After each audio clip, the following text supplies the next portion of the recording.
संभल में जामा मस्जिद एक विवादास्पद कानूनी लड़ाई के केंद्र में है, जिसके बारे में दावा किया जाता है कि ये एक हिंदू मंदिर के स्थल पर बनाई गई है। संभल में आज सुबह उस समय अफरा तफरी मच गई जब जामा मस्जिद के कोर्ट के आदेश पर हुए सर्वेक्षण के कारण स्थानीय लोगों और पुलिस के बीच हिंसक झड़प हुई, जिसमें 3 लोगों की मौत हो गई। पथराव में 30 से ज्यादा पुलिस वाले घायल हुए। ये मस्जिद एक विवादित कानूनी लड़ाई के केंद्र में है, क्योंकि दावा किया जाता है कि इसे एक हिंदू मंदिर के स्थान पर बनाया गया था। पुलिस के अनुसार हिंसा तब शुरू हुई जब एक एडवोकेट कमिश्नर के नेतृत्व में सर्वेक्षण दल ने अपना काम शुरू किया और मस्जिद के पास भीड़ जमा हो गई। भीड़ में लगभग 1000 लोग शामिल हो गए, जिन्होंने पुलिस को मस्जिद में घुसने से रोकने की कोशिश की। भीड़ में से कुछ लोगों ने मौके पर पुलिस कर्मियों पर पत्थर फेंके। भीड़ ने 10 से ज्यादा वाहनों को आग के हवाले कर दिया। पुलिस ने भीड़ को तितर बितर करने के लिए आंसू गैस के इस्तेमाल किया। पुलिस ने कहा कि इसके बाद अफरा तफरी मच गई। जामा मस्जिद में सर्वे के दौरान गोलीबारी में 3 लोगों की मौत हो गई।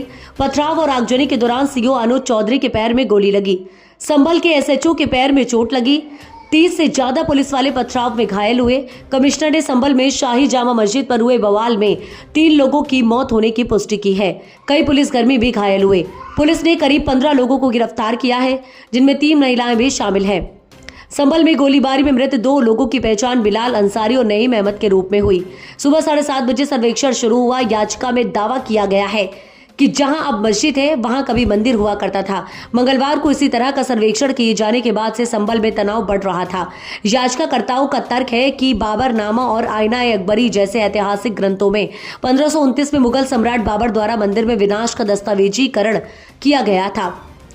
सर्वेक्षण के समर्थकों का तर्क है कि यह ऐतिहासिक सत्य को उजागर करने में एक आवश्यक कदम है, जबकि विरोधी उसे एक उकसावे के रूप में देखते हैं। वे इसे पूजा स्थल और अधिनियम के 1991 के तहत धार्मिक स्थलों की पवित्रता का उल्लंघन बताते हैं। एसपी कृष्ण कुमार बिश्नोई ने बताया कि सर्वे के विरोध में भीड़ ने जानबूझकर पुलिस फोर्स को टारगेट किया। इसकी पहचान उनके ऊपर एनएसए लगेगा। बिश्नोई ने कहा कि भीड़ में शामिल कुछ उपद्रवियों ने पुलिस दल पर पथराव किया है। हिंसा में शामिल लोगों की पहचान की जाएगी और कार्रवाई की जाएगी। और वही वकील विष्णु शंकर जैन के ने बताया है कि सर्वेक्षण दल ने न्यायालय के निर्देशानुसार वीडियोग्राफी और फोटोग्राफी के साथ साथ घटनास्थल की विस्तृत जांच की। सर्वेक्षण रिपोर्ट 29 नवंबर तक पेश की जानी है। अखिलेश यादव ने सरकार को निशाना बनाया। इस घटना को लेकर समाजवादी पार्टी के प्रमुख अखिलेश यादव ने बीजेपी के नेतृत्व वाली सरकार पर हाल के उपचुनावों में गड़बड़ी के आरोपों में ध्यान हटाने के लिए अशांति फैलाने का आरोप लगाया है। उन्होंने सुप्रीम कोर्ट के संज्ञान लेने की बात कही और इस घटना को साजिश बताया। समाजवादी पार्टी प्रमुख अखिलेश यादव ने दावा किया, संभल में एक गंभीर घटना हुई। चुनाव के बारे में चर्चा को बाधित करने के लिए सुबह जानबूझकर एक सर्वेक्षण दल भेजा गया। इसका उद्देश्य अराजकता पैदा करना था ताकि चुनावी मुद्दों पर कोई बहस न हो सके। आज माननीय न्यायालय के आदेशानुसार एक जामा मस्जिद है, उसके सर्वे का आदेश हुआ था। तय समय के अनुसार सभी सर्वे करने के लिए जो लोग कोर्ट कमिश्नर हैं, डीएम साहब हैं, मेरे स्वयं द्वारा और बाकी अन्य फोर्स हैं, वो समय पे मौजूद थी।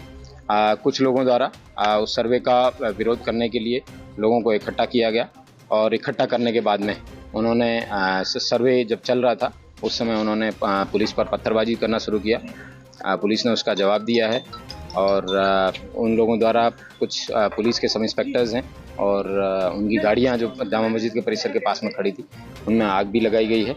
उसकी वजह से कुछ प्रॉपर्टी है उसको हानि भी हुई है, लेकिन वर्तमान में जो कानून व्यवस्था है वो कंट्रोल में है।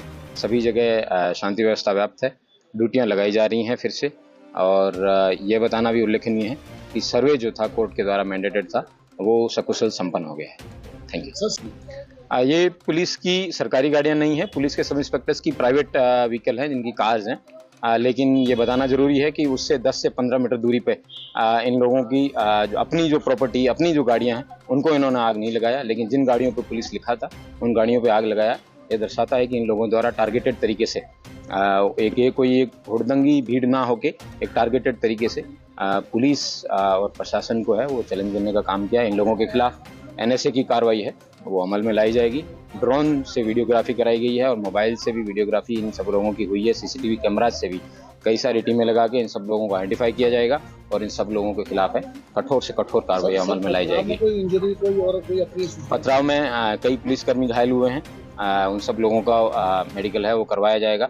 एक दो को अस्पताल भी भेजा गया है। अभी स्टॉक टेकिंग है वो लिया जाएगा, उसके बाद में आप सभी को अवगत कराया जाएगा। Thank you. उपद्रवी जो जिस समय पुलिस द्वारा उनको चेज किया गया था, उन लोगों को हिरासत में लिया गया है और उन लोगों के पास से कई आपत्तिजनक इस तरीके की चीज़ें भी मिली हैं जिससे पुलिसकर्मी और हताहत हो सकते थे। और जो आगे की जो भी सूचना होगी मैं आपको समय पर अवगत कराऊंगा। जनता से यही अपील है कि जो भी व्यक्ति संभल का कानून व्यवस्था को हाथ में लेने का प्रयास करेगा, कठोर से कठोर कार्रवाई उसके खिलाफ अमल में लाई जाएगी। ये लोगों के उकसाने पे या फिर किसी मोटिव से पुलिस और इस तरीके के प्रशासन पे अगर कोई अटैक करेगा तो उसको बख्शा नहीं जाएगा।